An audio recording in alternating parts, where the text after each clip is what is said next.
namoni badialelo liste batomboki na ngambo na bango nayebisi bino actualité mosusu ezali te baza kobeta kaka kombo ya ndeko Corneille Nangaa.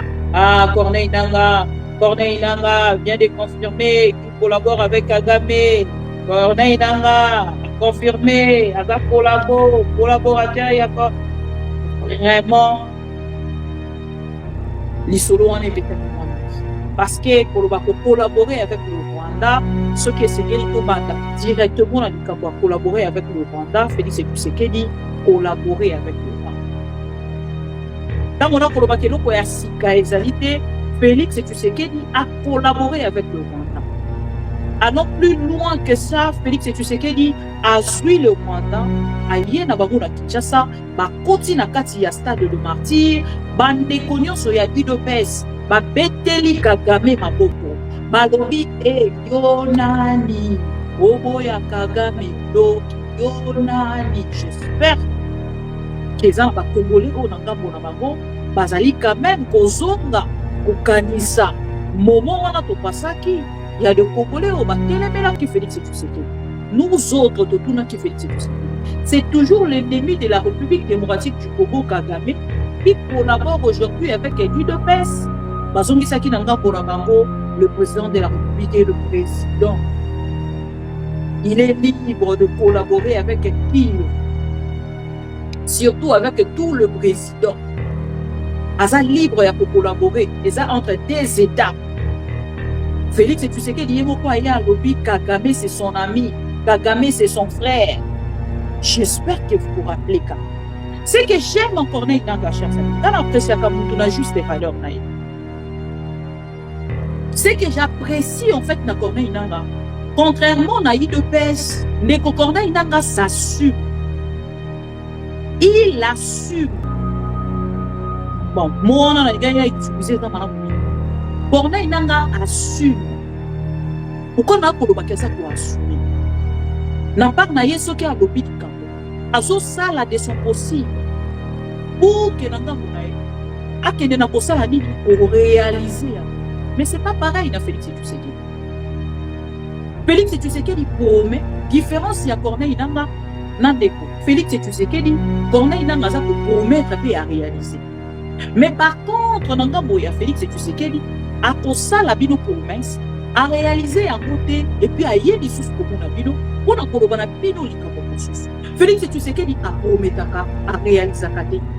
C'est un menteur, un président facteur, un président escroc, un président aventurier, c'est Félix Tshisekedi. C'est une honte pour la République. Na lobi na bino yango awa. Natali sibino bosoba. Natali sibino lolenge Félix Tshisekedi a okuma mboka na ugalawa. Azokuma mboka na détrutesse. Na laki sibino ya. Ah ben non. Acceptez quoi admettre que Félix Tshisekedi a un échec. C'est ton année échec. Mon collaborateur m'a point. Il y a pas de yango et pour sourabino et pour aller le Donc aujourd'hui, chers amis, dans au quota là, situation il y a est il y a République, situation sécuritaire il y a est il y a République, manière dont ils allaient gérer, on a pour comprendre que l'homme est limité, l'homme est bloqué.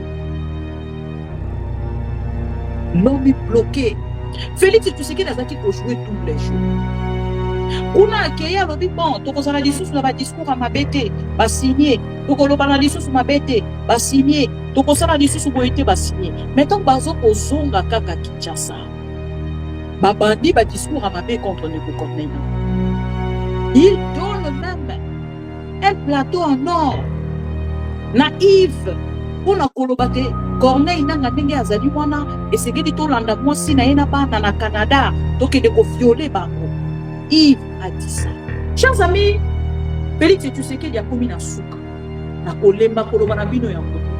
Ntango nalobaka yango bato oyo basoutenaka Félix Tshisekedi bakoki kopona yango te, c'est très impossible. C'est pratiquement impossible. Moto oyo azali kosoutenir Félix Tshisekedi amona ke Félix Tshisekedi a komi na suka. Chers amis, na uti kosalela bino analyse mo. Na yebisaki bino ke Félix Tshisekedi azali na étape oyo akoki kobrûler te kosaute te lokola loi. Je vous avais dit que Félix Tshisekedi, ce qui a passé par Doha avant le dialogue inclusif et vous allez et les noms. Eza kotalisa ke Félix Tshisekedi banzela nyonso aza koleka aza bloqué mpona dialogue. Bisika nyonso akei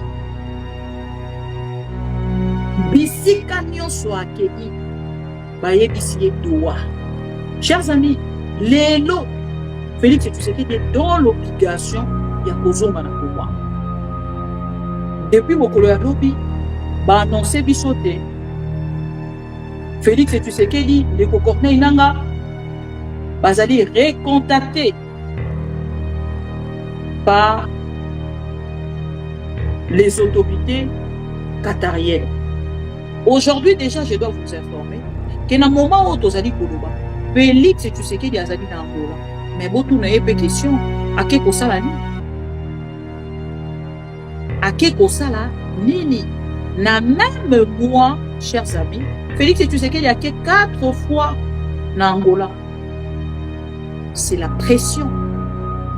La même pression que Corneille Nangaa a besoin. Et la même pression au Félix Tshisekedi a besoin. Je vous rappelle encore une fois, Trump déjà il a dit il y a minéré sécurité, contre-sécurité, comme par exemple la plus succès diplomatique, on est à réflexion. Mais ce qui est Doha, les pression ils allaient peut-être pour l'andissement. Parce que même le dos Corneille Nangaa ce qui a reculé, Corneille Nangaa en décembre, alobaki na biso, ngai moi a reculé, exacté mais avancé c'est nous. Quand on a reculé, les alobaki ndenge bandeko na biso ba soldats, congolais basala ka repli stratégique. Repli stratégique. Mais où est ndeko Corneille Nangaa eza repli stratégique? So il n'a pas pu en soutenir ye yango wana non. Quand on va reculer, c'est pas nous. Et dit qu'on va repli stratégique, il saute bête, tac, tac, tac, tac, tac. Parce que Félix Tshisekedi, le rôle a désespoir, à perdre tellement espoir, à comme il faut toucher à tout. Il touche à tout, place bien son cara. Boba Luka, ça la moins information, boboboy. Oui, ça la beau plaisir et tout et tout. Corneille Nangaa titi bino, bon ça la différence. Total, à comment on peut s'habiller dans le coup. Bon, qu'il y ait la différence. Bon, qu'il y ait la différence, c'est aller entre collaborer et soutenir. Donc, soutien, la collaboration. Collaboration et l'opinion. Soutien et l'opinion. Aujourd'hui, les Konanga, et l'opinion ne changera rien du tout. Oui, on est Corneille Nangaa lobby et là choc pour la République. Donc la définition de Corneille Nangaa, la conception de Corneille Nangaa, asa total isa ke bato UDPS. Boyebi définition de collaboration te, boyebi pe définition de soutien. Il faut que l'on ait un pesa ou on peut essayer soutien avec le Rwanda, ou on peut essayer collaboration avec le Rwanda. Donc, ceux qui vont essayer soutien avec le Rwanda, plus collaboration. Et la culture du mensonge est en train de gagner du terrain. On ment comme on respire au Congo. On ment pour couvrir ses propres inerties. On ment pour couvrir son incompétence et parfois pour justifier son irresponsabilité. On ment. Est-ce que collaborer voudrait-il dire soutenir? Non. Est-ce que nous collaborons avec le Rwanda? Je confirme ici que nous collaborons et que nous ne collaborons pas seulement avec le Rwanda. Nous collaborons aussi avec l'Ouganda. Tenez, je te donne quelques faits. Nous avons effectivement un intérêt commun avec le Rwanda sur la question sécuritaire touchant la présence des FDLR. Les FDLR, c'est une force dont la mission est d'aller déstabiliser le pouvoir à Kigali. Et ils sont au Congo. Et en étant au Congo, ils tuent nos populations. Ils créent de l'insécurité au Congo. C'est un intérêt commun. La neutralisation de cette force, de cette force négative, concerne aussi bien le Rwanda que nous. Savez-vous, depuis notre entrée à Goma, combien de FDLR on a déjà arrêtés et qu'on a dû les transférer? C'est une collaboration. Autre point, nous partageons avec les Rwandais quelques points frontaliers. Petite barrière, grande barrière à Goma, à Bukavu, la frontière qui mène à Tchangungu, à Bugarama, et de l'autre côté, nous avons des frontières. Savez-vous combien de personnes, Congolais, Rwandais, et même les étrangers, traversent ou font des mouvements aller-retour sur ces frontières? C'est plus de 40 000 personnes le jour. Toutes ces frontières. C'est plus de 40 000 le jour. Ça veut dire quoi? Dans chaque point frontalier, vous avez les agents d'immigration au Rwanda et les nôtres. Nous collaborons. Ce n'est pas qu'avec les Rwandais. Nous montons un peu plus au nord, à Bunagana, à Ishasha. Ce sont des points frontaliers cette fois-là avec l'Ouganda. C'est la même chose. Nous collaborons avec eux pour arriver à Goma. Toute personne, journaliste, businessman ou qui, pour arriver à Goma, vous devez passer soit par Kigali, soit par Kampala. Doit-on dire que ce n'est pas la collaboration? C'en est une. Je confirme qu'il y a la collaboration. Et c'est pour autant dire que non, parce qu'on collabore sur ces questions, c'est le Rwanda qui est notre soutien. Non. Collaborer ne veut pas dire soutien. Collaborer, nous collaborons justement parce que pour la vie de la population, il y a cette collaboration frontalière qui doit être là. Non seulement avec les Rwandais, mais aussi avec l'Ouganda. Mais pourquoi on ne dit pas que l'Ouganda nous soutient? Parce que nous avons aussi la collaboration avec eux. Pas grand-chose, sinon libérer le Congo. 2026, nous avons dit c'est l'année de la victoire. Nous allons nous voir en Noël prochain, nous allons avoir l'interview et vous verrez où nous serons à ce moment-là.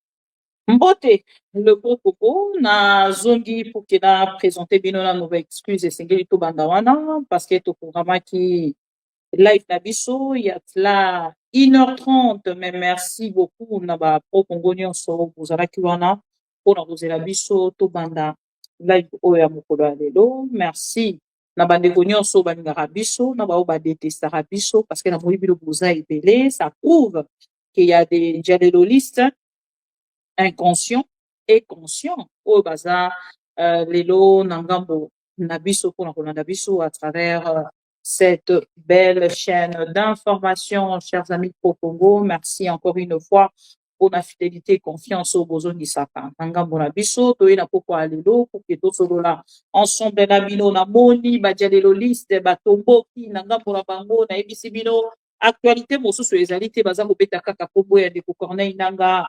Ah, Corneille Nanga vient de confirmer qu'il collabore avec Kagame. Corneille Nanga, confirmé, avec collaborateur, il y a vraiment, l'isolo en est bétami moi-même. Alors, Gana n'a pas Nanga, on le toujours.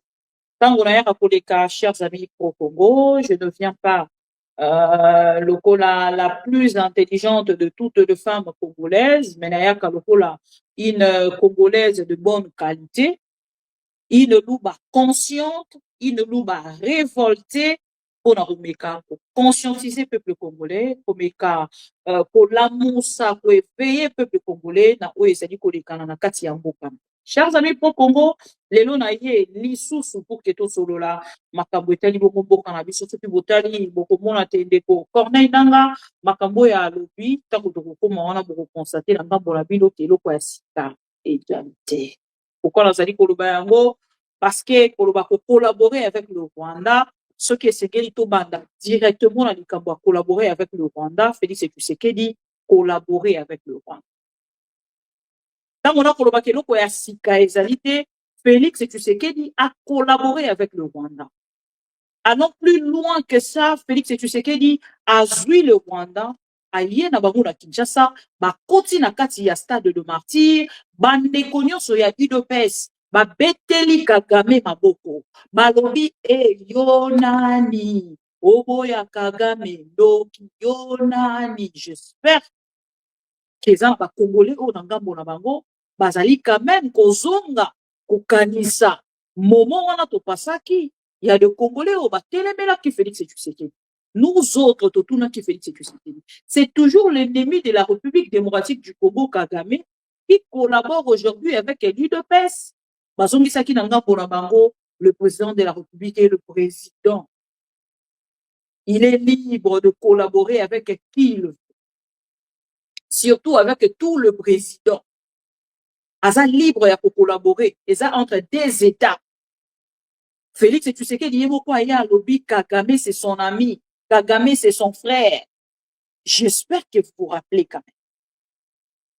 Et aujourd'hui, le même IDPS et il a vu son information pour la bango et information que Ndeko Corneille Nangaa azali pour collaborer avec le Rwanda. Ndako nanga na koloba ke information. Pour nga na koloba vraiment eza information te. Bandeko to like vidéo to partager. To like vidéo to partager, to like vidéo to partager. Partager na ndeko aza na gauche, partager na ndeko aza na droite. Et talisa na ndeko wana ki maman Bibi Kapinga abandi live mokolo ya lelo. Et na live oyo to bandi mokolo ya lelo esengeli to loba 2-3 choses oyo ekosunga ndeko moko oyo autant bonsoir kolandanga kaka mokolo ya lelo. Soki atuni yo c'est qui la dame c'est ok, il y a la présentation comme d'habitude. ABC Olobi, la maman de tout le Congo. Elle s'appelle maman Bibi Kapinga, la louba révoltée, la louba consciente, la louba de bonne qualité. Il faut pas ça la louba de bonne qualité, maman Bibi Kapinga. C'est la seule louba. Femme, bon, je ne sais pas si on a eu Benganga Moko, mais je parle de moi. Parce que si on a le Belinga, il était moto Lobelanga Azate. Quand on a la loupa ya bonne qualité, quand nous autres, tous Kinzela, il y a côté les la Félix et Tshisekedi, il y a d'autres Congolaises et Congolais, oh, on a pas na bango, baloba ki ke Félix et Tshisekedi, il y a ça mon loupa, il y a bonne qualité. Mais les lots, bango boko nanga bola bango, ça pleure chaque jour. Par comme il là. Chers amis, tant on a koloba bande konanga baluba, boti kanga pardon na tikala na bande konanga baluba. Quand je parle de mes frères Louba, nayoka kapasi parce que na part na bango, baza koyeba te, oyo eza koyela Félix Tshisekedi. Allez, l'autre le 28, hein. J'ai un petit retard dans la tête. Voilà pourquoi. Oh, je suis désolée. Merci beaucoup, Marie. Nana problème à date. Bolimbis. Nana problème, il y a date. Je souffre quand même de ça. Hein. Nazara toujours en retard, il y a date au moko. Il y a jour moko. Pendant que na modifié en na lomba pour que epesa biso retardé na bandeko mosusu autant mosusu bakolanda biso na part na bango bakoki komilobela ke maman Bibi Kapinga a rediffusé une émission et pourtant tozali bongo en direct. Excusez-moi, tac tac tac, nous allons changer le 28 aujourd'hui, tac tac. Olivier Makambasa la Kanga. Il ne modifie pas, il ne change pas, voilà quoi. Merci beaucoup. Merci beaucoup, Ndeko Marie. Merci, Naba, Ndeko Nyonso, Oyo Balandarabiso. Alors, chers amis pro Congo, encore une fois, Naeko Pesabino, merci pour la fidélité et confiance au renouveler la Ranabiso. Dans le biso qui n'a l'obinatika la Ndeko Nabiso Baluba, s'il vous plaît, nayebi de pourquoi. Bandeko na biso ya baluba o balandaka nga ebele na part na bango bakanisaka ke tozali contre Félix Tshisekedi. Moi, je ne suis pas contre la personne de Félix Tshisekedi, mais je suis contre la gestion, la mauvaise gestion de Félix Tshisekedi, la manière dont ce monsieur gère le pays. Et ceux qui t'ont télémis les lotés, mutu à côté les mana place la biso azati. Bande ko toza musika te. Toza à 2 pas ya Brazzaville. Boyebi ki na Brazzaville. Ko manga o Félix Tshisekedi a konina ko kotisa la terreur. Pour que ma opposant nyonso déjà aujourd'hui na okoloba déjà ekota à côté si la peur na ba opposant les deux baza ko réagir les sous-soutés contre le pouvoir en place. Pourquoi? Parce que nanga bona bango Félix Tshisekedi azalaki na objectif wana ya kosala yango. Et boyebi na ba opposant na biso ebele oyo bazali ba opposant ya Félix Tshisekedi lelo misolo penza mingi ezali. Et na part na bango bazwi nzela ya ko collaborer na Félix Tshisekedi pona kozwa mwa lo chocho boyebi makambo yango ndenge eza. Et lelo soki na zongi natalisa namu bandeko nanga baluba na zongi na kasa. Chers amis, na utaki kotalisa bino awa à travers des vidéos oyo elekaki na kasa. Bato ebele batelemaki na part na bango balobi non madame, ce n'est pas une bonne information. Accident et salamité. Nalingaki quand même bozonga. Nalobelaki bino awa likambo ya accident o esalami na cortège ya Félix Tshisekedi. Mais namonaki na ngambo ya bato mosusu bazalaki d'accord te lokuta natunaki bino kaka eloko moko. Félix Tshisekedi est-il à bonne santé? Pour que toyeba, parce que pas plus tard que quelques jours, bande kwa yudo passe basali une photo ya maman Olive Lembe. Na photo ya basui photo ya maman Olive Lembe basangisi ya mona photo ya Joseph Kabila pour na ko faire croire na bato kota na niveau ya haine il le passe ça na. Basui photo moko ya Joseph Kabila batie balobi Joseph Kabila. Donc sentiment ya bato ya UDPS balali balamuki balobi information ezalité, nous devons créer notre information derrière le nom de Joseph Kabila. Chers amis, ngana pekisa bango bato balobi ki baza na pouvoir tina 2050 ngapo tona koya ko pekisa bango toyoki bango. Et après tomoni accident mais bino bozo kozela Joseph Kabila akufa. Mais comment bino botelemi na ngambo na bino boko sala matanga pona Joseph Kabila mais accident et salami na cortège ya Félix Tshisekedi. Posez-vous des questions et des bonnes questions alors. Parce que tant bino bofani na part na bino boko lobake Joseph Kabila Joseph Kabila fois kufa. Et il y a même na tchela bino même na ba vidéo ya ba pasteur soi-disant pasteur kolombi ba bibenga ki ba pasteur bato bakokai ko croire que bazala ki ba pasteur mais lelo biso na bino toyebi ke bazali ba pasteur te. Ce sont des aventuriers, des charlatans. Tomoni ba œuvre na bango. Baloba kini na mokolo asuka tokomona ba œuvre na bango. Ba œuvre ya ba faux prophètes. Et de l'opiso na bino toza komona yango. Bazole quand même la télévision. Na moni mokolo aliona akokufa kala mingi te. Oyebisa ya benganga. Kabila, l'ancien chef de l'État. Mande konanga, c'est seulement au Congo où on ne respecte ni le président en place, ni le président, ni l'ancien président. Ni on s'oppose au salaléro. Yassika Ezakaka, Félix Tshisekedi est mal à l'aise de savoir que ses opposants est contre un mur diplomatiquement. Et voilà pourquoi Nanga Monaï a télé pour qu'il y ait bango sur place. Bisiko ya yebi ke bisiko pouvoir ya moto ki na kokoya ya telemisi siko batunae pona kokoyisa pouvoir ya moto wana kokoyisa pouvoir ya ba opposant kokoyisa nzela ya ba opposant o bazali koleka. Félix Tshisekedi nanga bonae a telemi a lobby tous les opposants o bazali na kati ya Belgique et sengeli ba ke na koko tia bango contre mur kotia bango mal à l'aise pour intimider bango. Ils ont créé toute une société pour intimider ces opposants. Et cette société est créée par le monsieur Eboma Otozokota et Labino, petit bitinda lobby à Félix Tshisekedi, aujourd'hui officier d'ordonnance. Le coup la toza mboka ya chance et Pamba, les lots moto à loué et des vigiles à officier d'ordonnance.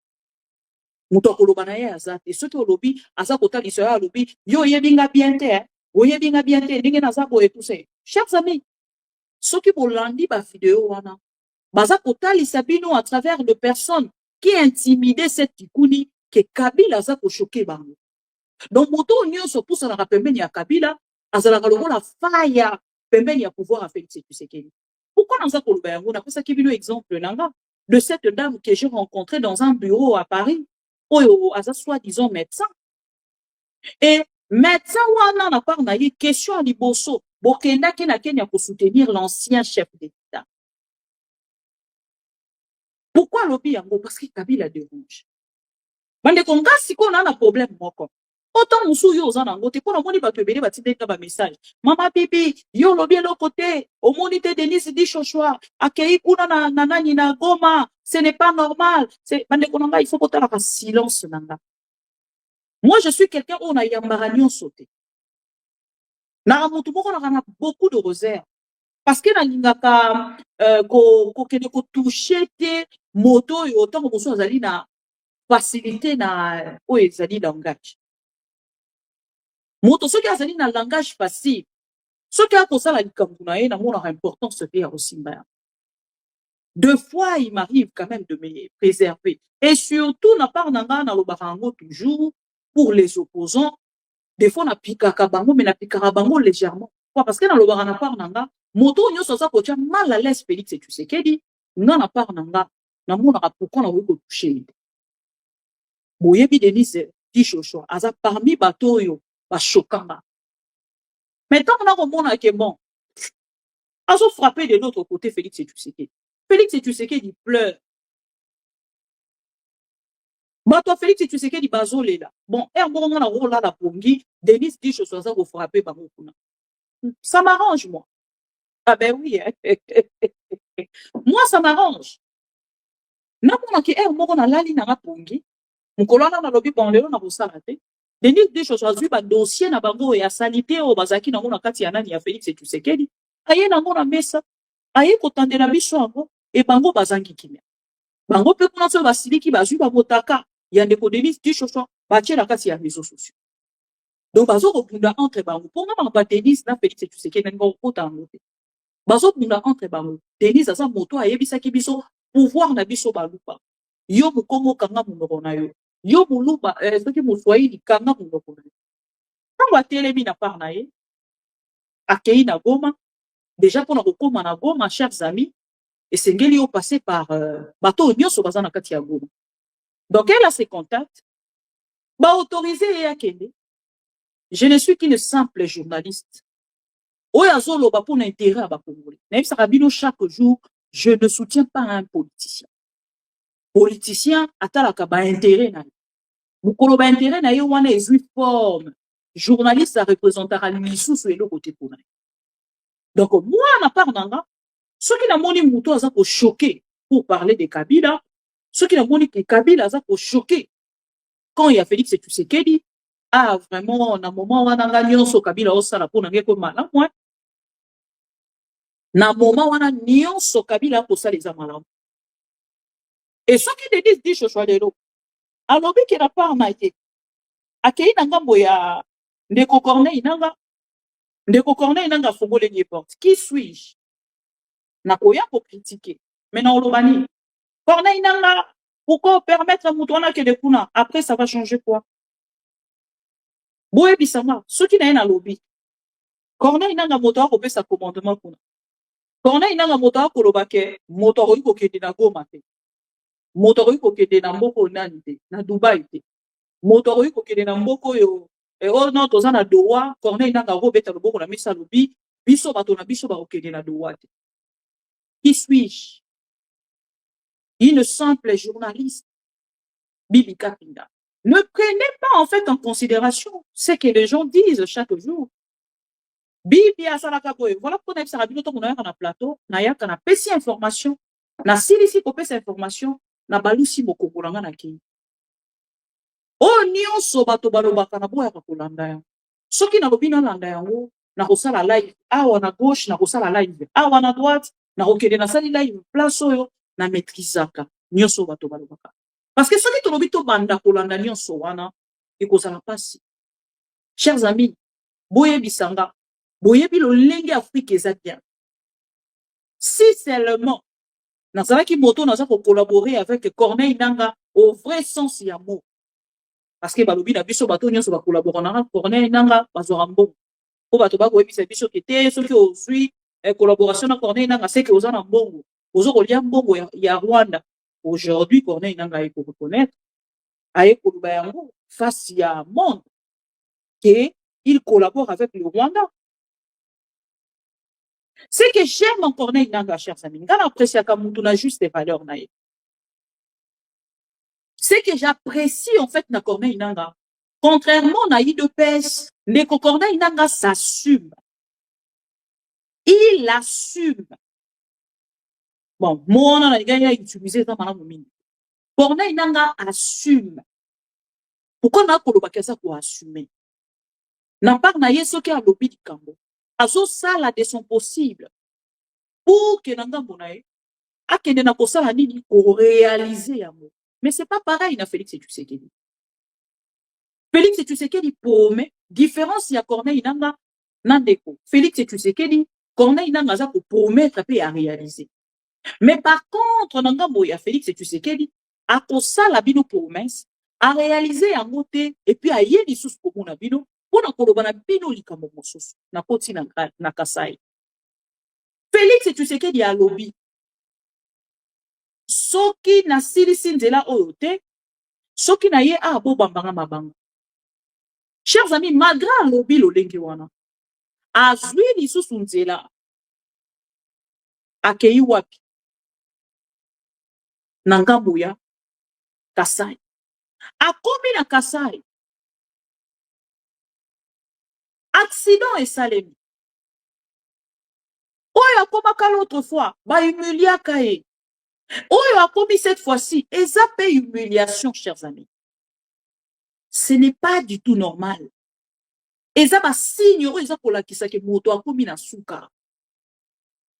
Il n'est pas censé ya kobandaka kobundaka na biso misusu na réseaux sociaux oyo te pobo lukaye pobo luka bosala ye mabe boko sala ba opposant nyonso mabe te boko pokate. Ce n'est pas facile. Beaucoup de les opposants, beaucoup de les opposants, mais beaucoup de les bango nyonso te. Déjà preuve, ngana de kopero boire à tous les cara R moroté.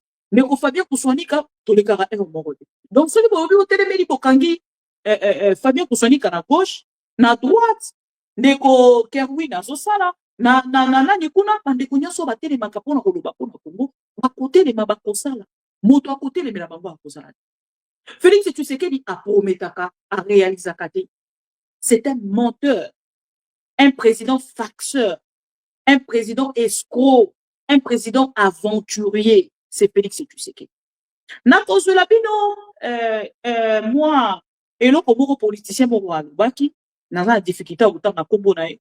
Alobi depuis Congo et Zara Congo, depuis qu'Amona Kaba président de la République dans le monde, pour ne pas seulement parler du Congo, Malali Bosso na vina ye, Amona un président oyo azali na responsabilité ya mboka lokola de Congo, aza ko se rajeunir. Aza ko se rajeunir à lieu place ya ko beba afuka balobaka nini lingala kwezo kimanga elongi na ye efukamisa soki efukumisa elongi na ye ole ebeba ye elongi na ye ezokobonga nzoto na ye et puis il s'habille tellement chic na mbongo ya République démocratique du Congo. Elingi koloba ke tous nos problèmes ba plénitude na bino nyonso ekotaka awa ebimi awa po eza kotala ete elongi na ye ezokofuase te nazo efusa voilà elongi eza kofusa soki efusa kofusa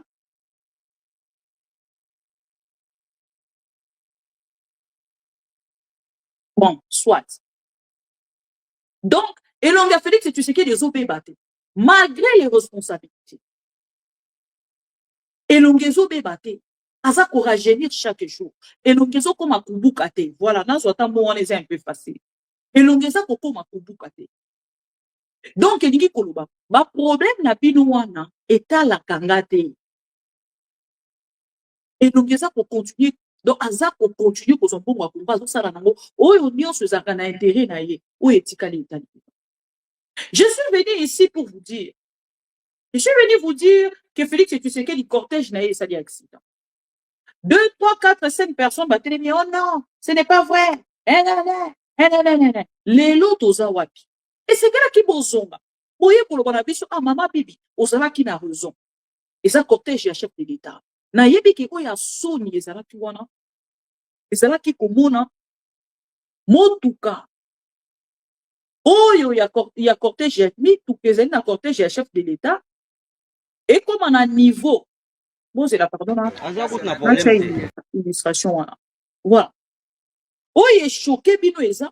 Bon, on en a pas, na bino. Mais tout cas, oh, il est salé accident. Na cortège, il y a chef de l'État, mais ça, en ambulance. Chers amis, comment vous comment à niveau, na moni misoso, oh, bon, cortège, il y a chef de l'État, il y a combien d'ambulances? Mande konanga, ezate. Ce que zalaki, et koka, ezongi eye kozwa bandeko oyo bake kosauve bango bamatisi bango na mokongo pour ke basauve bango bapompier ekomi bagarde républicaine. C'est une honte pour la République.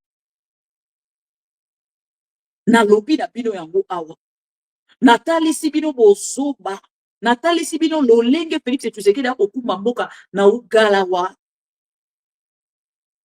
azokuma mboka na tetutesse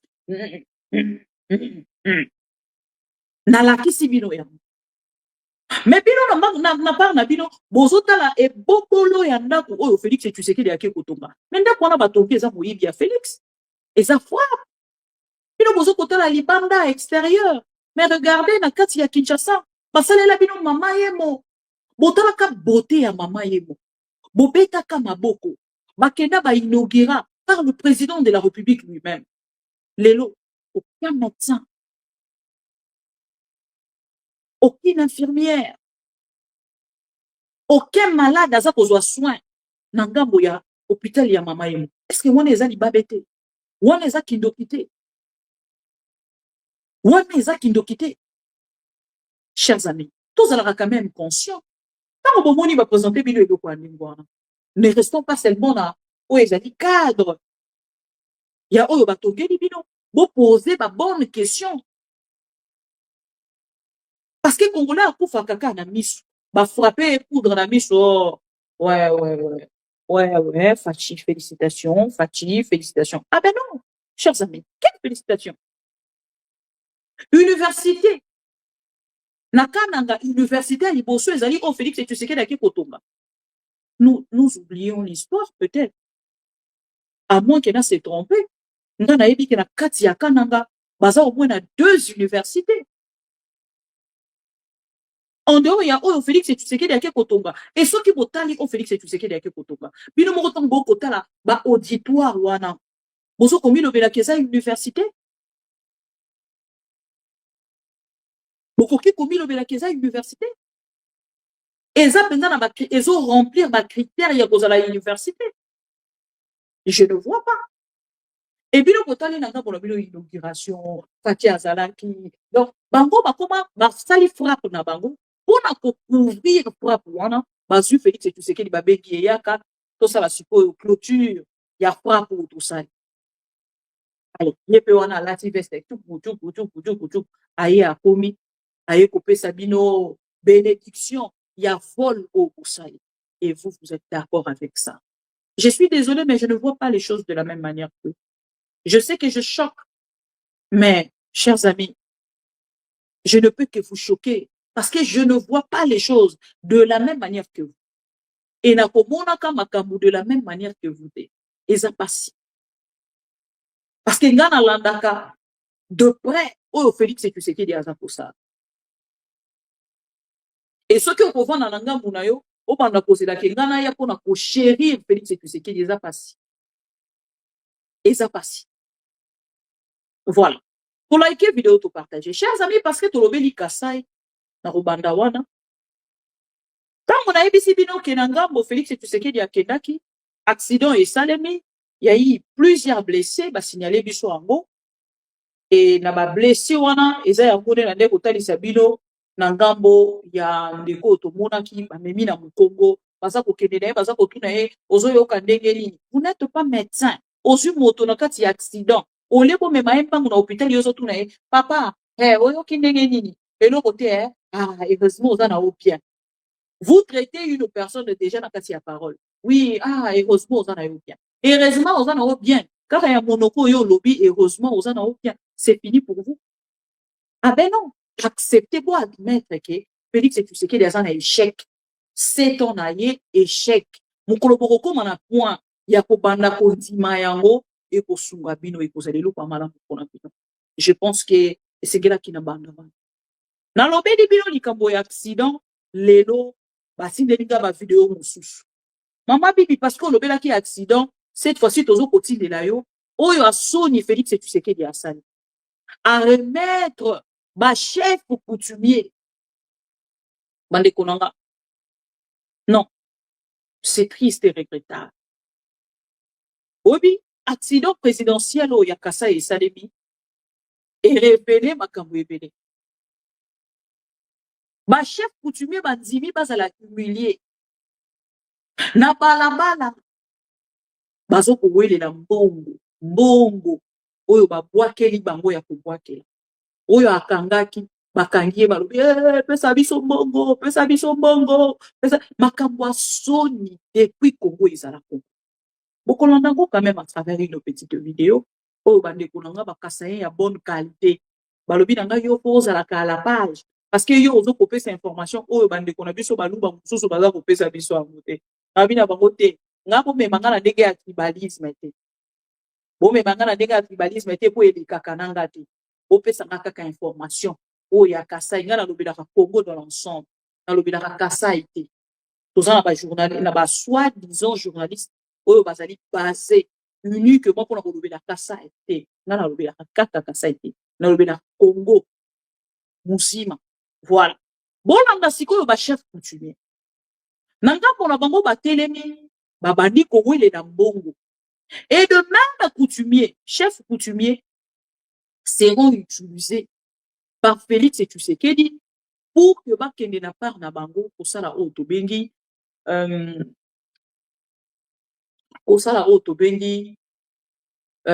tentation na epte sona benga ngolo ndenge wana to prière contre Joseph Kabila na cimetière.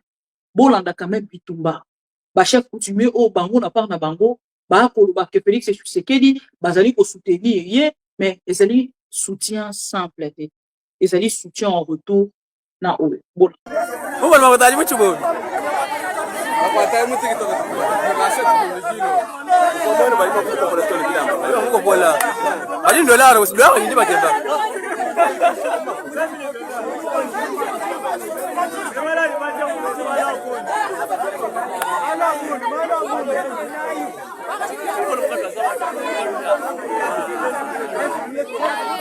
Kadi muna kana nuka mabete mutu na nwambile bali kudishi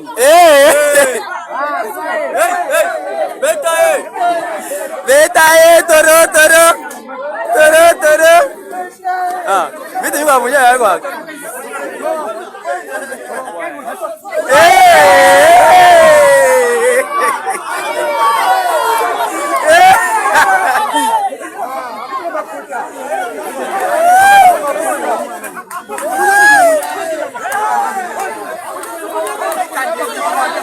Nika nyosi ya mufumu ya kumata Bisabato nyosi ya kupengunuka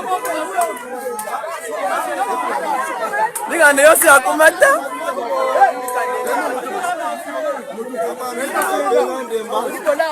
Nufisha bundi bwa territoire wenu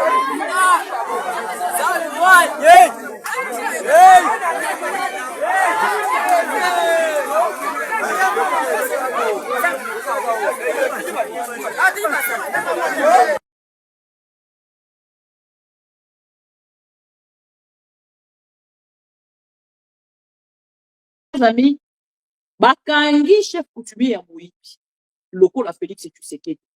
Mais lokola ye aza chef coutumier, aza na cortège te, ba humilier. Et bota papa mokolo. Nanga mounaya andimi, ba humilier ye pour mbongo. Vous allez nous dire que Félix Tshisekedi gère bien le pays. Félix Tshisekedi gère bien le pays. Félix Tshisekedi gère bien le pays. Moi, je suis une louba. Dans une visite, il y a chef de l'État. À Longwe Kinshasa, aye ko visiter biso. Na kende ko wele na mbongo pour na ko humilier. Parce que ça, c'est une humiliation. Et contre le Kassai, et contre Félix Tshisekedi, qui est votre président. Parce que c'est vous, le Kassaïen, de mauvaise qualité. Dès mon soutenir à Félix Tshisekedi.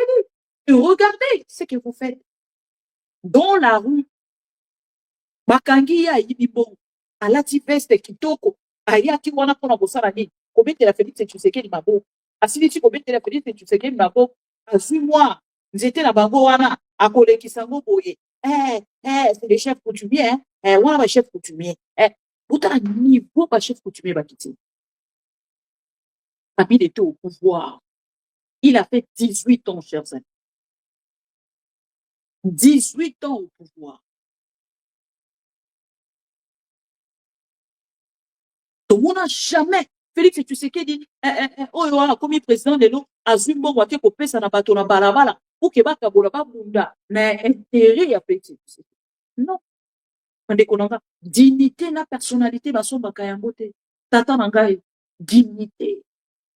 Dignité, baso bakayangote.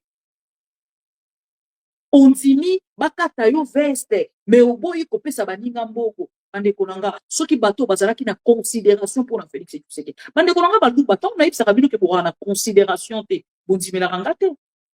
Et si vous mona batata ou basa na considération, papa sa bango mbongo na balabala. Kabila n'a jamais fait ça. Bokolo balanga ki na kumisaka Kabila. On n'a jamais vu des choses comme ça sous Kabila. Laissez-moi vous dire que Félix Tshisekedi et Tshisekedi to bengane d'une manière ou d'une autre. Et si moto est sous qui moto essaie de bloquer. Na loleke nyonso na ba forme nyonso Tshisekedi ko bengana Félix Tshisekedi. To bandaki ko banga ba chef coutumier. Lelo ba chef coutumier ba sili valeur. Batinda bango na cimetière, bakene ko sambela, ona ko boma Joseph Kabila mabe. Batinda bango, bakene soki ko sambela pona match, to gagner match, bo gagner match. Et so senga photo, to sa prière boko boy. Nyonso basali esibi. Ba pasteur pona basala prière, bo sala prière contre Corneille Nangaa, bo tindela e moto, bo retirer bénédiction. Pour qu'on t'a dit sous na ouvrir raté. Oh, et comme combat moko spirituel, il faut to sambela. Pona Congo, to dédié Congo na maboko nzambe et simbiti. Est-ce que vous pouvez nzambe na bino te? Botu na no nzambe na bino. Former une ligne à prière et sengeli bosala. Parce que tous vos pasteurs là ne font que voler de l'argent.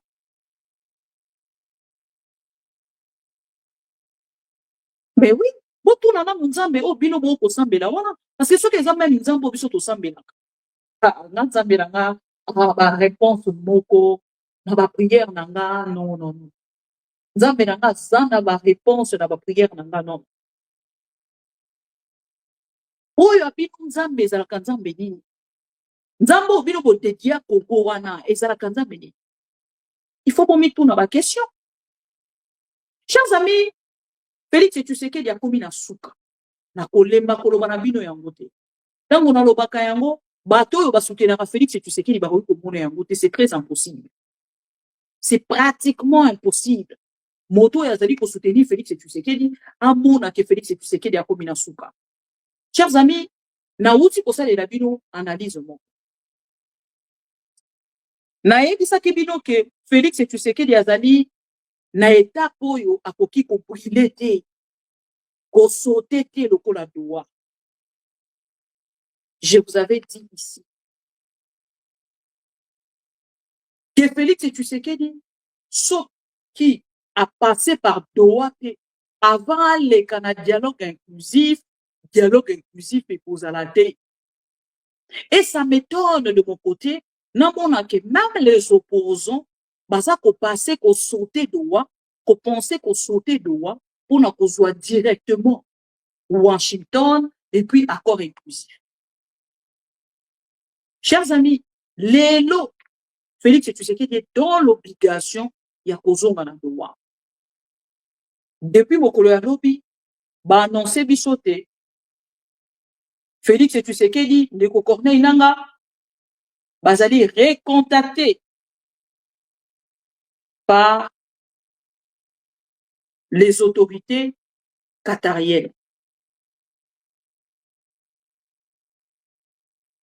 Qatari, basangani na ngambo na bango balobi, bon to relancer Doha. Baza ko tenter d'une manière d'une autre, ya komeka ko relancer Doha pour que Félix Tshisekedi va avancer. Et lelo, eza kotalisa ke Félix Tshisekedi banzela nyonso aza koleka aza bloqué pona dialogue. Bisika nyonso akei, bisika nyonso akei, bayebisi ye Doha. Natalisi bino na lobi aujourd'hui, chers amis. Merci encore une fois na ndeko Corneille Nanga. Parce que nga alingaka soki nazo koloba na part na nga bolamu moko pona mutu moko boye. Namonaka ye pe na ngambo na ye aza kozwa responsabilité na ye ya main. Tango na koloba yango, naza koloba yango par rapport ya Félix Tshisekedi. Félix Tshisekedi azaki ko jouer double jeu. Kuna akeye alobi bon, tokozala lisusu na ba discours a mabete, ba signé, tokoloba na lisusu mabete, ba signé, tokosala lisusu boye te ba signé. Maintenant bazo kozonga kaka Kinshasa. Ba bandi ba discours a mabe contre Ndeko Corneille. Il donne même un plateau en or naïve pour na kolobate Corneille Nanga ndenge azali wana esengeli tolanda mwasi na ye na bana na Canada tokende ko violer bango. Yves a dit ça. C'est là où on a tourné à Kalabandeko na biso. Et ça ba déclaration musu bo salaka. Na ko sepela lobby na par na ndeti ngale na lobaka que Félix Tshisekedi est un fainéant, c'est vérifiable. Oui. C'est vérifiable. Félix Tshisekedi est un incompétent. C'est palpable. Mais dire que Félix Tshisekedi est un impuissant, on est comme on a pouvoir n'engate.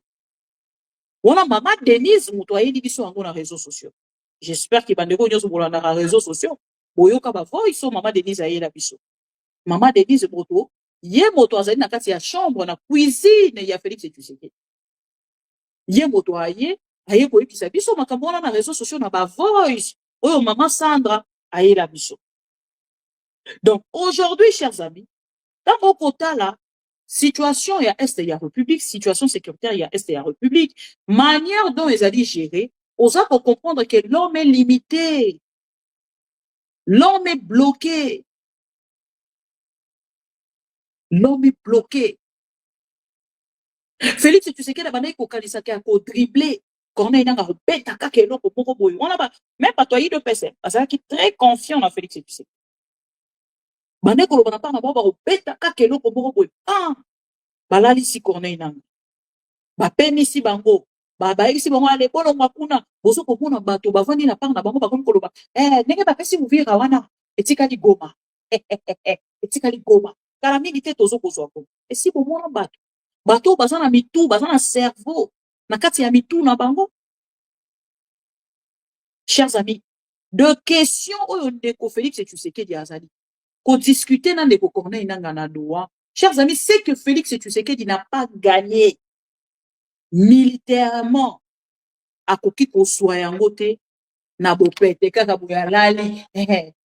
Bon, pesa biso na Luvira. Bon, pesa pe Goma. Bon, pesa biso Kibumba. Bon, pesa biso. Non. Il ne faut pas rêver. Il ne faut pas rêver. Naibisa kibino ke soki toleki na Lomé, tokozela ba résolution ya Lomé, topé communiqué officiel final na bango pour que tokende ko déterminer suite ya Luanda, suite ya Doha, pe ya Washington. Et lelo, makambo elobamaki na Lomé, lelo ekomi kokokisama, Lomé elobaki bakozala wana pona koaccompagner Doha. Et Félix soki akomi kaka wana, motema esuki. Félix soki akomi kaka wana, motema esuki. Exigence nyonso ebokoyoka bato ya UDPS, bakopesa biso manu Goma, bakopesa biso mame ntango bomoni nga nzambe UDPS. Bato ya UDPS bamoni Félix Tshisekedi akei na France. Balobi où le président français a relancé lisusu demande wana ya réouverture ya aéroport ya Goma. Mais posez-vous de bonnes questions. Pourquoi azwi kaka avion na ye moko te? Akeiti na aéroport ya Goma a atterrir. Après, ayebisi Corneille Nanga fongola. Donc, beaucoup monde ke ya une considération na respect. Baza ko senga na ndeko Corneille Nanga. Fogole na bisoko. Est-ce possible au fogola Goma? Elingi koloba ke baza ko considérer que ezali territoire ya Corneille Nanga. Ezali bisika o Corneille Nanga za kokamba. Et lelo, naebisaki bino nga avant-hier. Félix Tshisekedi bomoni diplomatiquement il est fort, hein. Bomoni Corneille Nanga apesi Doha, apesi Uvira. Naebisaki bino chers amis. La pression au baza kotia na ndeko Corneille Nanga. Parce que bazali traité comme deux parties au bazali na conflit. Même Félix Tshisekedi a posé même pression pour qu'il va avancer dans Doha. Pression bozo koyoka, oh non, Corneille Nanga a eu pression pour que bazonga na nani bazongisa Uvira. Chers amis, ezaka pression ba kotia na likolo ya ndeko Corneille Nanga te. Eza pression oyo ezali pe likolo ya Félix Tshisekedi. Aujourd'hui déjà je dois vous informer que na moment où tozali koloba Félix Tshisekedi azali na Angola, mais botu na yepe question ake kosala nini? Ake kosala nini? Na même moi, chers amis, Félix Tshisekedi a été 4 fois na Angola. C'est la pression. La même pression que Corneille Nanga aza kozwa, et la même pression au Félix Tshisekedi aza kozwa. Non, bozonga na musima, akotala, bon, andimi siko, ndepena kokosorola. Totala ye, bote, ba libéré, na ba luvungi, ba libéré, bamboka nyonso ya zinga. Eko Corneille Nanga lobi niet. Bamboka nyonso ya zinga toko continue kokamba yango. Toko pesa bango kaka Uvira. Donc dès que baza wana na kati ya Uvira, baza encerclé. Parce que pression bokoyi kozwate que oh non, ils ont concerné car ndeko Corneille Nanga. Non. Ils sont traités na même pied d'égalité. Et sa pression, ils ont concerné les deux parties. Donc, ceux qui ont vendu dans le boulot, non, bientôt, Negezawa, non. Au répété. Parce que dans moi, parce que moi, c'est Sili. Nga kutuna komaki le 27. Bato batali singa keto komi le 28. Donc, moi, moi, oya. Oka mote na ngambo na yo mona ke Félix Tshisekedi azongi na Doha. Atindi délégation na ye bakende na Doha. Na bango chaque jour nga na lekaka pona kofinga bato te. Na lekaka pona ko faire réfléchir ba Congolais sur la réalité sur terrain. Réalité sur terrain eza nini? Eza ke Corneille Nanga aza ko avancer. Corneille Nanga aza ko avancer. Et lelo nanga bo Félix Tshisekedi ba signaki mesure de confiance. Na biloko nyonso ba signé les 6 points de likambo eza kokanga Félix Tshisekedi. Les 6 points signés et bloqué Félix Tshisekedi. Akomi komi tuna lelo mais ndenge nini nakomaki na niveau ya ko signer 6 points wana. Ndenge nini nakomaki na niveau ya ko signer 6 points wana.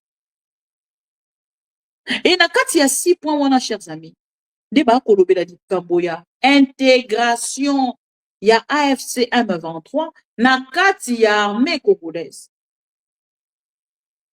Po bino kozelaka likambo ebanda kolobama après bino boye kolobela yango biso todevant ça. Parce que Félix Tshisekedi na nyonso oyo aza kosala mindele bakotraite yango ke aza na mauvaise foi. Ndeko Félix, ndeko Corneille Nangaa ntango apesi Goma, pardon, Uvira alobaki nini? Apesi yango na bonne foi. Bitumba te, babunda te, chers amis. Namoni kaka bato ya UDPS lokwa balingaka lokumu, oh, Uvira tombe, babundaki wapi? Bokoki koyebisa biso babundaki wapi? Pour que bobetela likambo, oh, Uvira tombe, Uvira ntango natala bato ya UDPS balobi to bombarde kuna, balobi na biso ndeko Willy Ngoma akufi, Willy Ngoma akufi, ndenge eza boye matanga ezali, Willy Ngoma akufi. Et puis je rappelle encore une fois à toutes les personnes oboyaka kobenga biso pona ba fake news, s'il vous plaît. Chers amis, eza na ba canaux oyo ezali habilité ya kopesa information soki likambo ya lolenge wana ekomi malheureusement ke ekokoma te. Parce que Félix Tshisekedi, lokola aza na désespoir, à perdre tellement espoir, a komi ko toucher à tout. Il touche à tout. Place nyonso kaka po baluka basala moins information moko boye oyo ekosala bango plaisir et tout. Lobi na kozongela moi 2-3 dossiers moko boye wana. Aujourd'hui na ye quand même na retard bokolimbisanga.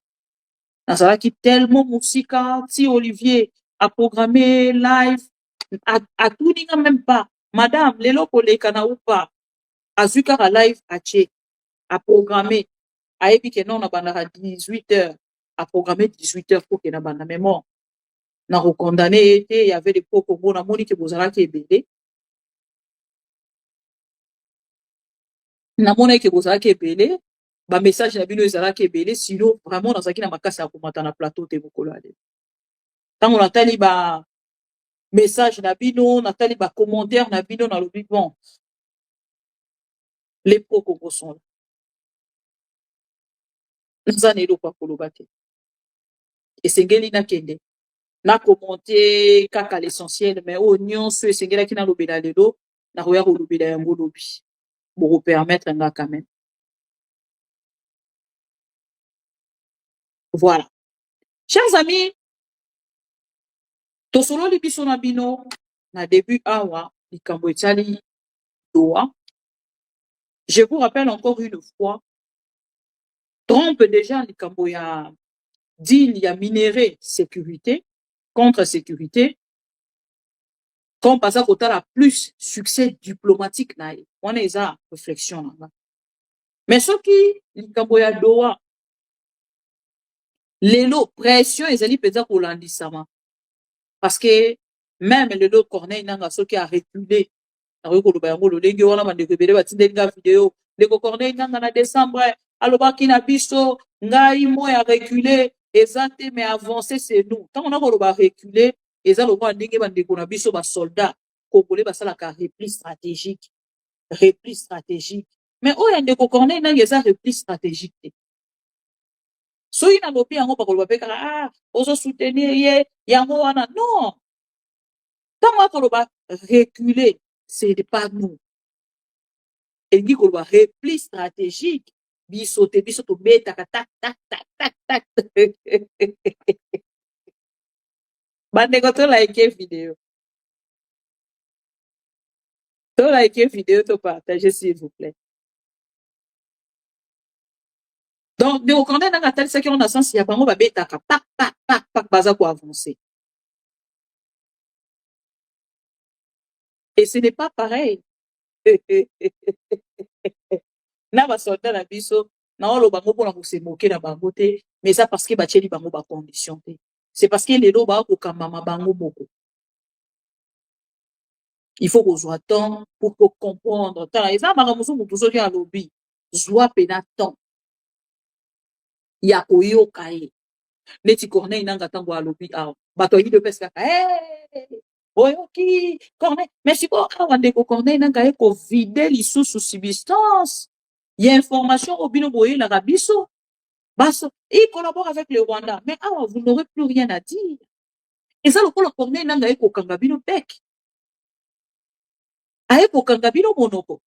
Alobina bino, je collabore avec le Rwanda. De la même manière. Oh non, cet homme est intelligent. De la même manière, à collaboraka, Namboko Elandi, Ouganda. Et chez nous, nous avons les soldats ougandais, les UPDF, Baya ko collaborer na Félix et Tshisekedi. Les soldats, les policiers rwandais, Baya qui la République démocratique du Congo, pour collaborer avec Félix et Tshisekedi. Et aujourd'hui, Corneille Nanga est sous forme, il y a un président de la République démocratique du Congo. Mais ici, quand il y a la frontière, il ne peut que collaborer. Corneille Nanga tindi bino, bossa la différence. Potala, à comment on peut s'abino na pour. Bokene bossa la différence. Bokene non koye la différence, c'est ali entre collaborer et soutenir. Donc, soutien, na collaboration. Collaboration et l'obinini. Soutien et l'obinini. Alors, puis, pour le IDPC, on a un montant pour interpréter ce que vous avez commenté. Oyo ndeko Corneille nanga alobi eza choc pour na UDPS. Donc la définition ya ndeko Corneille nanga, na conception ya ndeko Corneille nanga, aza kotalisa ke bato ya UDPS boyebi définition ya collaboration te, boyebi pe définition ya soutien te. Il faut bolukelo ko moko bopesa ye, ou bopesi ye soutien avec le Rwanda, ou bopesi ye collaboration avec le Rwanda. Donc, ceux qui vont essayer soutien avec le Rwanda, plus collaboration. Aujourd'hui, les Konanga, et l'opinion sur ne changera rien du tout. Il y a beaucoup même l'ambassadrice. Il y a Rwanda, dans le lobby, ni chaud ni froid. Elle n'a pas eu froid aux yeux pour le dire que nous collaborons avec le AFC M23. Et aujourd'hui, quand on est dans le il n'y a rien de nouveau. Chers amis, ici, comme c'est compliqué dans la tête. Parce que puis nous, on combat en fait avec les idées. Bozo les qui s'aba idée dans mon tout. Mais, quand on est dans le voyez ce quoi est parce que puis nous, on a une illusion. Vous faites des illusions. Oh non, quand on est dans le lobaki, quand on est dans le lobaki, mais oh, quand on est dans le lobby, les lots. Et l'eau quoi, les bosso. Ba illusion na bino ebandi lelo te. Bobandaki ba illusion na Sadek. Sadek ezoya na mandat offensif. Mandat offensif. Toko beta bango pa. Bosuka wapi na Sadek. Boyeli biso. Oh, nani. EAC zoya. EAC. Tosuki wapi na EAC. Boyeli biso. Oyo collaboration mosusu nini basalaki. Boye koyela biso. Oyo bolobi. Oh non. Babengaki yango nini biso. Comment ils ont appelé ça? Comment on appelle ça encore? EAC. Voilà. Boyeli biso ba wazalendo. Les wazalendo sont forts. Les loto komi wapi na ba wazalendo. Ba wazalendo ndenge tala oyo ndeko Corneille nanga sali na Uvira a défié Félix Tshisekedi. Atali sait que je suis un homme fort actuellement. Je peux te faire tomber à tout moment. Et pendant que nous parlons là, chers amis, Corneille nanga sali les canards. Ba utiliser déjà Uvira pour traverser pour la roquette de Boya Katanga. Ils ont déjà utilisé la route d'Uvira. Ils sont déjà de l'autre côté. Et les lots, chers amis, mais dans le moment où vous allez chers amis, Botikangana et Bisabino, Uvira et Serva qui déjà na chemin pour nos bateaux basali kopende. Nanga moya katanga. Si aujourd'hui, Eddie Capen, azali na agitation, parce que ayebi na ngambo na ye, ke nzela wana esi bakei balekani, lobi na part na bango, bakokoma, na kati ya Katanga. Je sais que mes frères et sœurs Luba, et sengeli bazala, na inquiétude makasi, ya kotala ke, biso ndenge tovai na Katanga, soki Katanga lobi ekwei, na Kasai na biso kuna, nzale eleki, misala ezate, miba ekweya, nini tusa etu bakonzi na biso ka moyibi, tokosuka wapi. C'est normal. C'est normal. Et na koko ozala kaka d'accord na bango. Mais loko esengeli bakendela ko retenir na ngambo na bango, lelo soki Félix Tshisekedi aza na pouvoir te, tokosouffrir. Tokosouffrir, chers amis. Et kozala chaud na part na biso. Et esengeli quand même tokena ko reconnaître. Parce que le pouvoir de Félix Tshisekedi est tellement fragile qu'à tout moment, Félix Tshisekedi est fragilisé.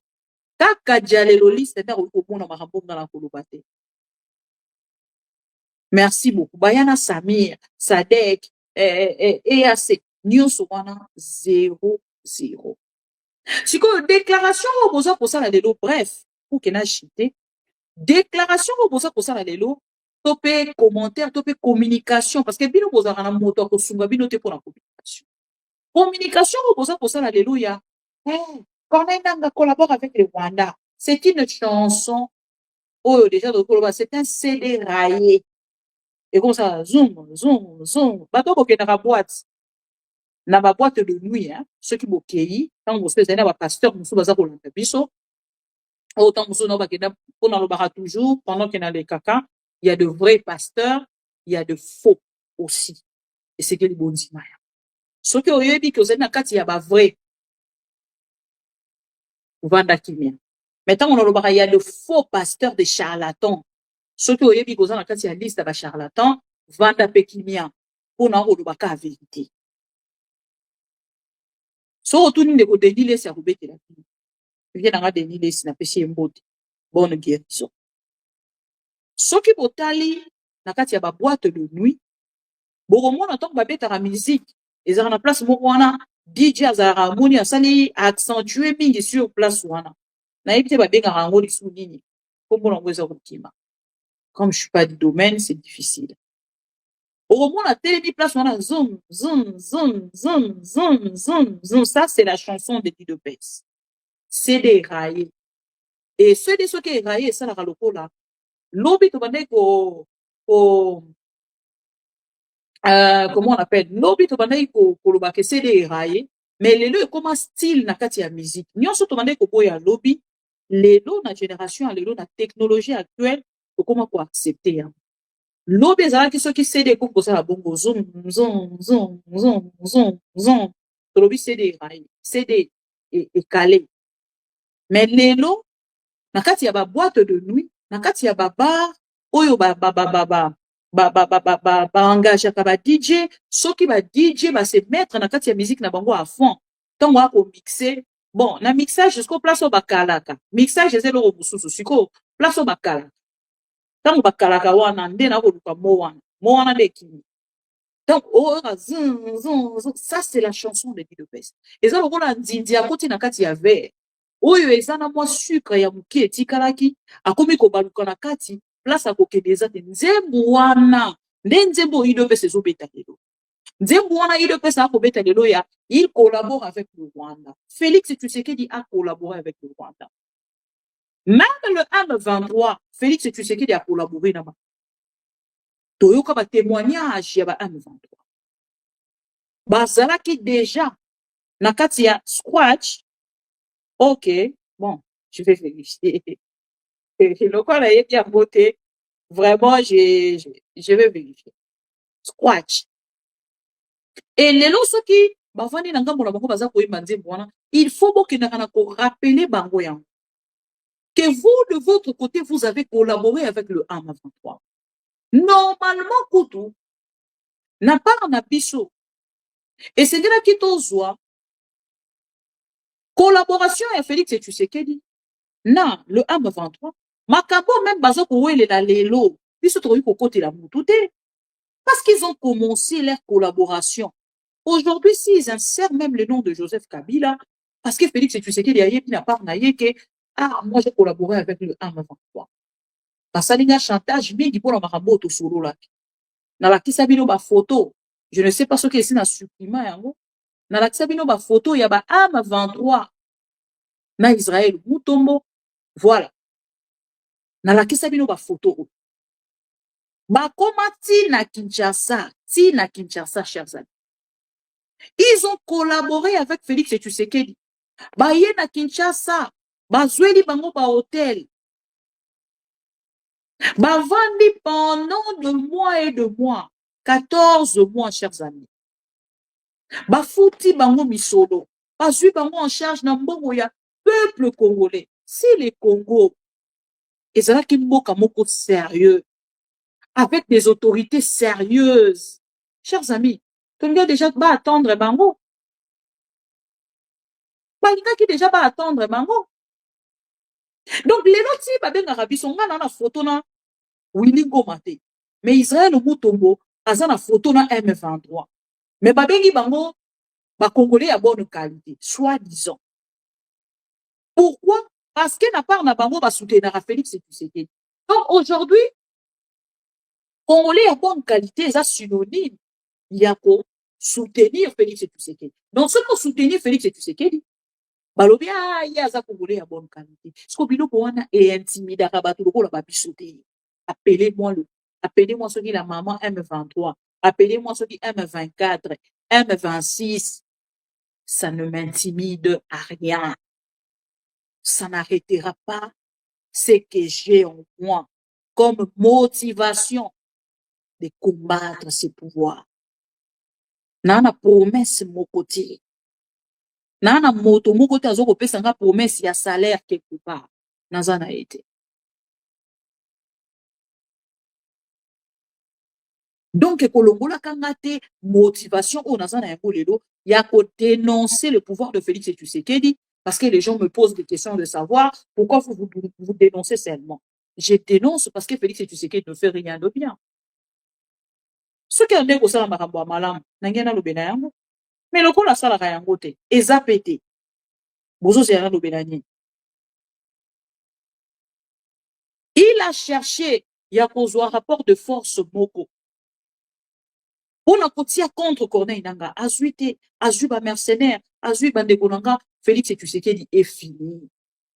Et donc, moko etikali na ye, papa, telema, boaka misona libenga, simba mbongo na maboko kende doa, solo lana ndeko Corneille Nanga, soki a ko accorder yo, parce que aujourd'hui, Félix Tshisekedi n'a pas, est-ce qu'il a même quelque chose à mettre sur la table? Félix Tshisekedi. Il n'a rien à mettre sur la table. Donc, face à Corneille Nanga, Félix Tshisekedi est faible, plus que le mot. Et il est dans l'obligation.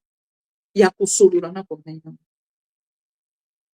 Et les lots balongo libino, mo o bobana ki ko utiliser mingi. Bobana ko loba yango, bobana ko kanzake non, et ko zongi sa Corneille Nanga sima. Ako ko kalisu ko commenter te. Aye mo ko ebisi bino. Je collabore avec le Rwanda. Et après, je collabore avec l'Ouganda. Et après, pourquoi vous avez peur de l'Ouganda? Pourquoi? Pourquoi vous avez peur de l'Ouganda? Pourquoi? Pourquoi seulement la collaboration ya Rwanda de Shoka Kabino? Yango bomoni. Na yebisi pesa biloko mususu ngala oyiko sala te. Eza na bato mususu ba oyiko sala yango.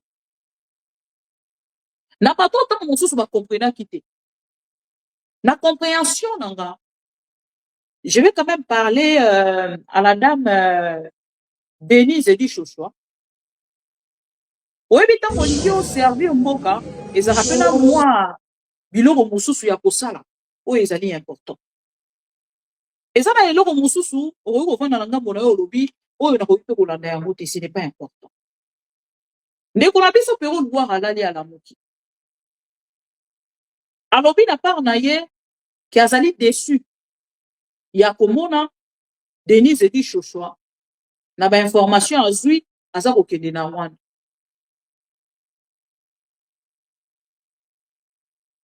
Et lelo na part ya Denise et du Chochoa, ndeko le pero luara asili si asuki wana te. Abakisi alobi à moins que Denise et du Chochoa yebisa biso ke ba mama onyo so afinga na Goma asa kokende pona ko présenter ba excuse na ba mama wa. Je ne vois pas pourquoi.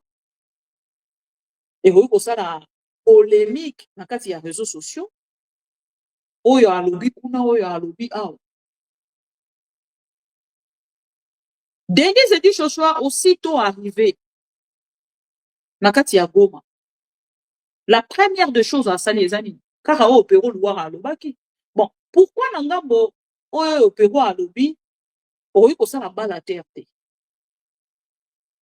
On n'est pas plus supérieur que toi-même. Tu ne peux pas être plus supérieur que toi-même. Et ça, à un moment où moto vendu au tali au lobby, je sais, il y a beaucoup de Congolais basés choqués. Oui, je dois le dire. Beaucoup de Congolais sont choqués. Il y a comme on a Denise et dit Chochoa, n'angambo ya Goma.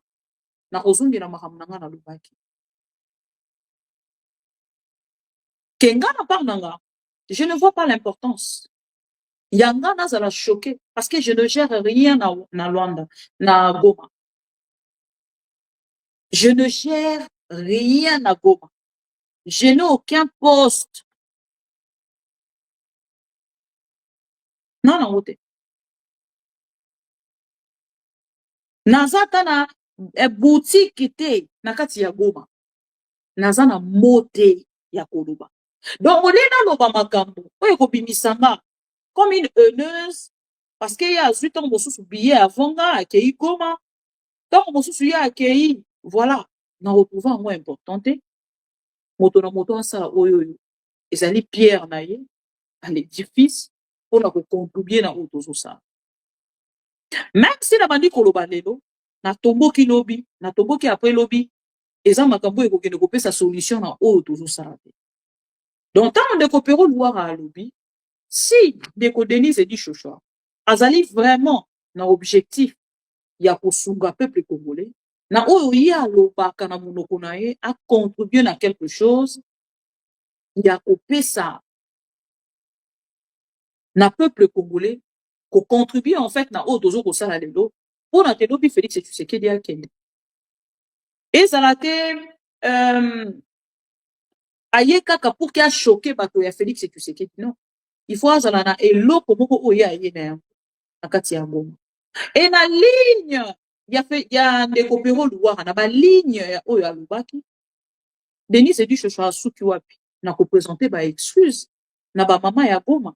Soki ba mama ya Goma ba mama ya Este oyo afinga parce que alubaka Goma te afinga mwasi nyonso ya Este ya République afinga bo mwasi na bango afinga ya aza na facilité ya kotenir ba propos wana nyonso. Moi je ne pas ces droits face ya bato walandaka biso langage wana na facilité ya koluba yango te mais elle a quand même cette facilité de le faire. Soki ye akei ko apporter tant mosu mafinga que soki bato ya Félix bafingi yero na ye pe kozala kofinga ba même mot que o baza kofinga kuna mais c'est qu'il ba ye bakaka na ngambo na bango et la personne de Denise et du Chochoa o nyonso bozo kosala na ye lelo lobi ya kotien yango na réseaux sociaux. Donc, tant que vous traitez na yelelo, ne cherchez pas nous autres pour venir vous défendre demain. Préparez-vous en conséquence pour bien traiter avec la personne parce que vous la connaissez. C'est que Félix Tshisekedi après ça qui est lobby. Il y a un côté de bino beaucoup ça est en soulier. Déjà bino lobby, vous en avez opposition za kana mbongo te. Tozobuda. Donc ce qui pourrait bien que la opposition bongo ezalité, il faut boire biso lobby après lobby, ce qui est baluki en vinaigre. Nani à côté les mains, on a rien pour défendre, rien à observer, parce qu'il y a des gens qui ont comment observer. Donc on a remarqué, oh Ndeko Pero Luara lobaki, na monité et l'autre est pousser, na Denise et du Chochoa, na kolekana na télévision, on a rien pour finga. Na monité. Parce que entre les lignes de ce que Pérou Loire avait dit,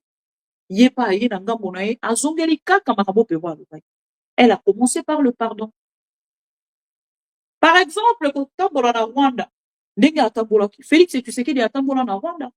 Nous avons des chansons où Maman Denise Azopina, la musique rwandaise, avec la première dame rwandaise.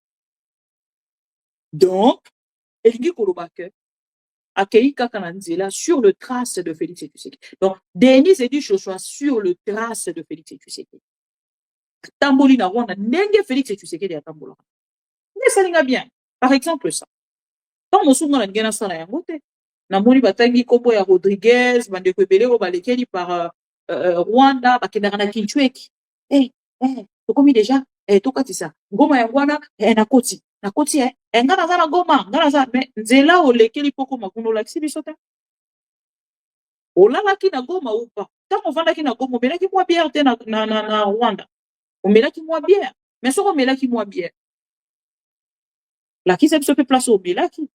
Osala biso maman raccourci te pou okomi déjà na ngoma. Mokomi ndenge nini. Voilà.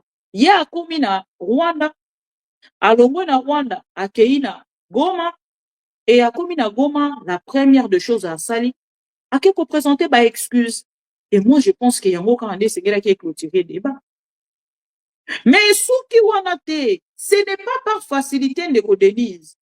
Donc, okota na Goma, et bandeko nyonso otango mosusu bazali ko soutenir yo te, na ba propos oyo yo otenaka. No mona ke bango nyonso baye na réseaux sociaux, baye ko betelo maboko, Denise, non. Eza na batu bakotelemela yo jusqu'à la fin. Bakotikala kondimela yo te. Esengeli o admettre yango. Po yo yebi oyo yoza. Yo moko oya na réseaux sociaux, otalisa ke ndeko nanga même mulu ba Félix Tshisekedi, ngai tala towelelaki na ye boye, towelelaki na ye boye, towelelaki na ye boye. Combien de fois de femmes déjà insultées? Lobi bo yuko balukela bango, lobi na retirer pardon nanga. Pour Félix Tshisekedi atalisa biso ke moto aza na facilité à retirer signature. Donc lobi pe Denise dit Joshua yuko lubake na retirer pardon nanga. Mutu moko ta roya roya biseke. Ah te, pardon on a retirer en côté non, elle est libre. Et ce qui est intéressant kaka moke salemi entre Binona Denise et du Joshua, suite Binomo Boye. Et à ce moment-là, mandeko nanga téléphone nanga et vous en mode silencieux. Et vous en mode silencieux. Silencieux. Au benga, na gauche, na droite, mais au moins, na prévenir bino déjà. Mais pour le pardon, pour le respect de nos mamans, pour na honneur et ma maman na biso, asali yango, ezala ya hypocrisie, ezala ya soni, ezala ya mawa, ezala asengi pardon ou pas, asengi pardon. Ce qui reste, ceux qui ne reconnaissent pas les ministre, ceux qui ne reconnaissent c'est lui qui gère. Yango tozo kolobaka kana ndeko Corneille nanga. Ndana lobaki yango tango na moni ndeko Daniel Safu, tolingi te lobi, tomona ke Goma ekomi wenze. Pour ceux qui Goma ekomi wenze. Soki Goma ekomi wenze. Lobby, tokotuna na question. Soki Goma ekomi wenze. Lobby, tokotuna na question. Moi, je ne peux pas être contre une personne. Je ne serai jamais contre une personne. Naza, d'accord, moto nyonso azali kokende na Goma. Yango na bisaka bino na politique. Politique eza tellement yango na soutenaka moto. Mais na soutenaka moto nyonso azo kotelemela Félix Tshisekedi. Opona nga aza kotelemela na bonne cause. Oyo ezali souffrance oyo bakongolais baza kovivre de l'eau pour que longwa na nzela na bango esengeli na Félix Tshisekedi alo. Et soki Félix Tshisekedi alongwe te, d'abord pour longwa kolongwa ndenge nini. Moto moko oyo azali ko faire reculer Félix Tshisekedi lelo eza ndeko Corneille. Alors, soki toza ko alerter na ndeko Corneille nanga na makambo mosusu bato mosusu bakolobaka ezali malamu, misusu bakolobaka ezali mabe. Mais moi, je n'aime pas entrer dans des choses boza ba adulte, quand vous avez des décisions, vous salez ba programme, vous réalisez jusqu'à la fin. Nous, on ne peut observer. Voilà. Nga pena na part nanga na koki kaka ko observer. Chers amis pro Congo, nalobaki na ko telema mingi te pour que na umela te bokolimbisanga. Nalobaki lelo nazalaki na makasi te ya koya ko passer émission. Le fils Lumumba, Roland Lumumba, boyeba ki ye, le 16 janvier awa toutaki, le 17 janvier pardon, toutaki ko commémorer 65e année ya liwa ya papa Lumumba Patrice Emery oyo azalaki premier ministre ya République démocratique du Congo, et lelo toza kolela Roland Lumumba oyo azali le fils aîné il y a papa Lumumba, ceux qui ne s'est trompé. Est-ce que je peux me tromper? Et fils Lumumba, fils, il y a ancien premier ministre, il y a République démocratique du Congo, Atiki Biso Mokolo ya lelo, ba annoncé en gros, ce que vous allez à travers cette photo, vous constaterez que Azalaki na problème de santé, et je pense que Azali parmi toutes dernières photos na ye, et tant que bati yango na réseaux sociaux, na zanga kité na ngambo nanga ya kozo yango pe pour compatir ensemble na famille Lumumba, chers amis, Atiki Biso na 67 ans, c'est tôt quand même. Et mais bon, nous autres les anzoto, nzambe moto apesaka, nzambe moto azwaka, et les fils cadets, hein. Merci beaucoup. Donc voilà, Atiki Biso mokolo ya lelo na âge à 67 ans. Voilà. Et Biso nanga pour la Biso ma mission TV, tokeina pour présenter ma condoléances à la grande famille Lumumba et na bana na le dernier fils Lumumba. Merci beaucoup, c'est son dernier. Merci beaucoup. Voilà. Donc le dernier fils Lumumba, le dernier fils et ancien premier ministre de la République démocratique du Congo, Emery Patrice Lumumba, a aussi beaucoup kotika biso, monsieur Roland Lumumba, atiki biso mokolo ya lelo, donc voilà, le Benjamin Lumumba Roland, atiki biso mokolo ya lelo, pour na bandeko nyonso yo bazalaki na information te, ma mission TV, et les cas qui, à travers cette information, pour bozwa oyo ekomeli la famille Lumumba mokolo ya lelo. Par condoléances, le plus attristé, il y a ma mission télévision et qui est directement na kati ya famille, tomoni bongo ndeko Jacques, hein?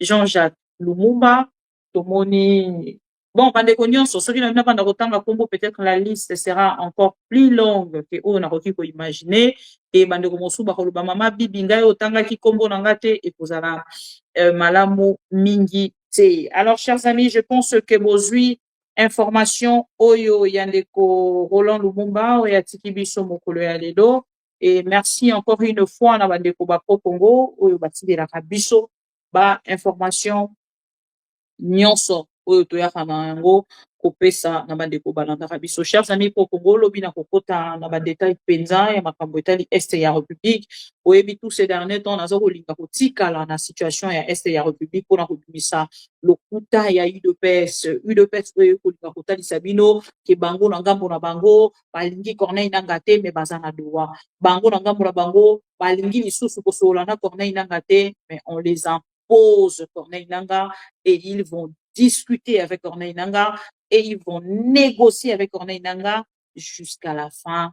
Et parmi les points au Bazali na yango, ils vont faire au bango bazaki kuluba na biso lobi mixage, brassage au bazaki kuluba bokomona yango mokolo ya lobi. Chers amis, lobi to lobi kuna bokomona Félix Tshisekedi akokende kosolola na corneille nanga baza kozonga na table ya négociation na Doha et bokomona yango à travers les images na mikolo mizali koya soki mwa oyo tobandi te po baza kotindela bango ba invitation soki mwa oyo tobandi bakei te c'est que mois prochain soki début ya mois oyo bakei te fin ya mois ya février ou début mars bakozala na ngambo ya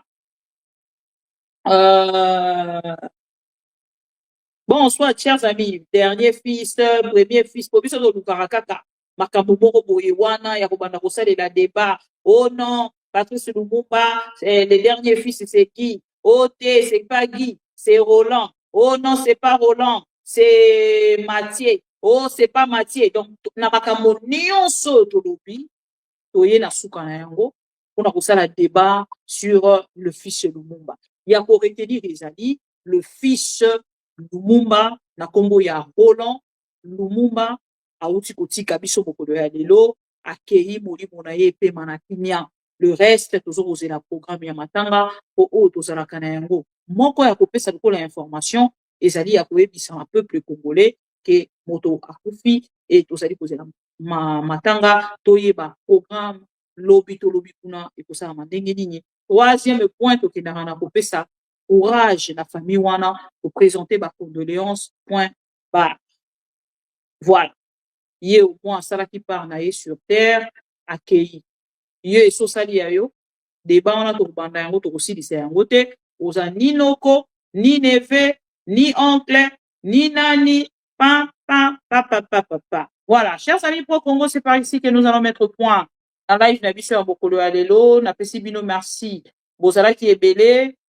Information moko nazangi kopesa bino ezali information ya ba président africain oyo baza invité par oyo tobengaka le président de tous les présidents ndenge Kabuya bengaka ye président Trump abengisi po bokoyoka mikolo ya idps bakobanda omoni Fachi wana azokende États-Unis d'Amérique na ye kaka kobenda bino matoi Félix Tshisekedi azokende na collège de présidents akozala na États-Unis d'Amérique na kati ya collège de présidents oyo bazali invité par Trump eza te invitation spéciale Félix ete bazokende mopiku donc mopiku moko ya baprésident babengisi bango le président africain ya le président sénégalais Félix Tshisekedi et deux autres présidents je le maîtrise donc eza mwa mopiku ya baprésident eza te ke non Félix Tshisekedi lui seul te baokende quatre ou cinq présidents africains. Deux combos et ba président mosusu wana na bosa. Donc retenez ça déjà. Lobi soki bomoni bango babandi. Oh, Pachi, babengisi na États-Unis. Eza collège de présidents invités. Ba opesa bango moi 10 minutes. Oui, loba ba posa na yo. Ngai kombo na ngai Félix Tshisekedi nazalaki dernièrement awa na oyo tobeki Paul Kagame pour na signer. Oui, ngai te président ya République démocratique du Congo ya mboka oyo lobaki ozana na lokana photo na Félix Tshisekedi na Trump. Oyo ezobimisa déjà image ya Félix Tshisekedi ndenge akendaka na je sais pas, j'ai plus la photo de Félix Tshisekedi. Naïf c'est donné à Woloba déjà. Je ne sais pas si le président burundais pas Ozala. Voilà, ok, de ce quoi, à quelle attitude, c'est moi, Félix Tshisekedi. Trop wani, trop galojwani. Gai Félix Tshisekedi. Gai motonayaki awa, pas plus tard que quelques mois. Donc, oyambaki biso na nani président oya Rwanda, toyaki ko signer na miso na yo. Ah, ok, yonde Félix Tshisekedi mboko eza ko tindela na ba prisonnier. Oyo baza koya kopebisa États-Unis d'Amérique. Oui, ezali ngai. Ok. Donc, oye, donc, maramba ok de kosala yango. Eza te ke non invitation spéciale ya Félix Tshisekedi. Détrompez-vous. Voilà. Bonne soirée à vous tous. Et la ningi bino mingi. Torozonga mokolo ya lobi na kozala temps, j'espère qu'il y a aussi ça ba rendez-vous nyonso ya mindele à temps pour que na répondre peu na rendez-vous ya bino ba Congo. Au moni vidéo, au liker, au partager, au pesi information na de quoi à gauche, topé na droite, au ebishi au lobby, tozala qui en face ya maman Bibi Kapinga, la maman de tout le Congo, la loupa consciente, na ba Congo nyonso, oyo bino ubenga kangai na yango. Voilà, chers amis, na pesi bino bonne soirée. Nini lisusu ya koloba na bino na poko ya lelo ezali te mpona lelo tosuki awa tokutani mokolo ya lobi pour d'autres informations. Portez-vous bien. À la prochaine. Lelo tozongi lisusu na makambo bazobenga outrage au chef de l'État. Mutu aza konyokola mboka, aza koyiba ekolo, toloba te. Soko lobi babi outrage au chef de l'État. Wana eza boumbu te. Est-ce que c'est quel ito ndima yango? Voilà.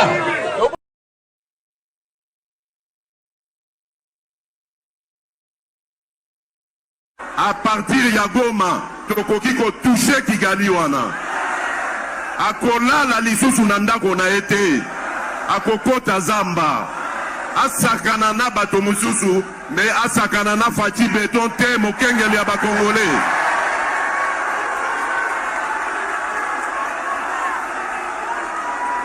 Na lobi na Kagame boye, asakana na bato misusu, oya monelaka wana, kasi na Fati. Et la culture du mensonge est en train de gagner du terrain. On ment comme on réussit au Congo. On ment pour couvrir ses propres inerties. On ment pour couvrir son incompétence et parfois pour justifier son irresponsabilité. On ment